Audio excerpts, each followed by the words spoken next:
প্রিয় দর্শক, বিজ্ঞাপন বিরতির পর আমরা ফিরে এলাম আমাদের অনুষ্ঠানে। আমাদের আজকের অনুষ্ঠান ঈদের বিশেষ অনুষ্ঠান, ঈদের বাজনা বাজে রে।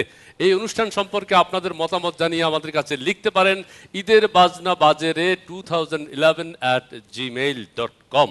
এবারে আমরা আমাদের এই পর্বে দুজন কৌতুক অভিনেতাকে আমাদের এই অনুষ্ঠানে আমন্ত্রণ জানিয়েছি। অত্যন্ত জনপ্রিয় কৌতুক অভিনেতা, আপনারা সবাই তাদেরকে চেনেন। আমার ডান পাশে রয়েছে কাজল, তার ডান পাশে রয়েছে পাপ্পু। পাপ্পু সদ্য বিদেশ ফেরত, আমি যেটা জানি। সুইডেনে আসিলাম। আচ্ছা আচ্ছা, 5টা বছর পর দেশে আসলাম। খুব ভালো। দেশে আসার পর সালারে নিয়া কইলাম চল একটু কেনাকাটা করুম আর ঢাকা শহরটা একটু ঘুরে দেখুম।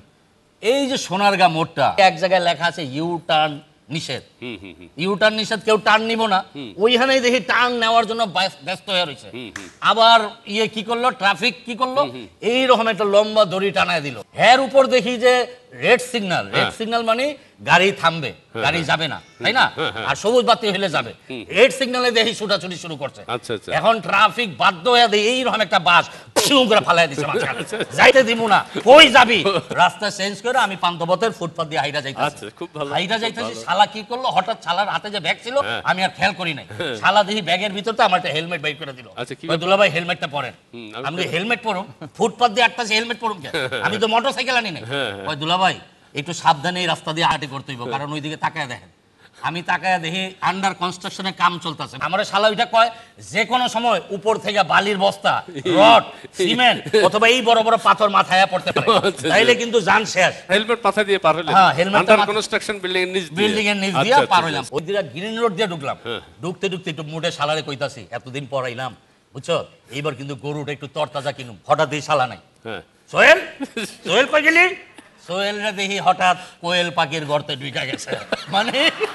মানে ম্যান হলের ভিতরে ঢুইকা হাত দিয়ে আইতাছে, দুলাভাই, দুলাভাই, দুলাভাই আমি না।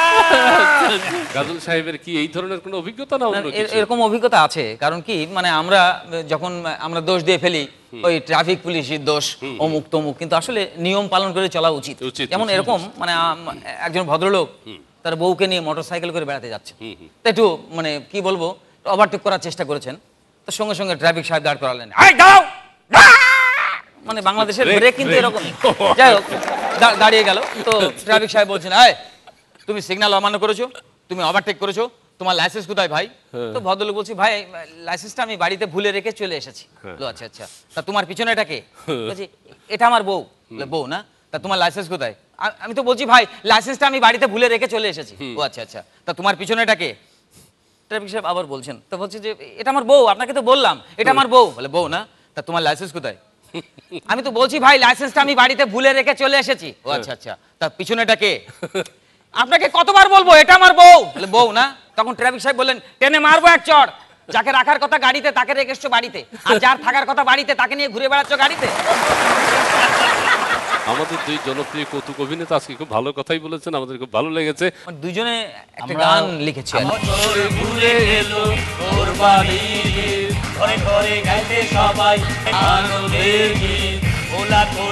খাওয়া দাওয়ার মাঝে আসছে শীত, ঈদের বাজনা বাজে রে, নতুন সাজে সাজে রে, ঈদের বাজনা আজ কোনো কাজ না, সামিনা বিনা সামিনা আপারে, ঈদের বাজনা বাজে রে, সামিনা বিনা আপারে, আপা আপারে রে, সামিনা বিনা সামিনা আপারে, ঈদের বাজনা বাজে রে, সামিনা বিনা আপারে, আপা আপারে রে, সামিনা বিনা সামিনা আপারে, ঈদের বাজনা বাজে রে। কথায় আছে শোনা কথায় কান দিতে নেই।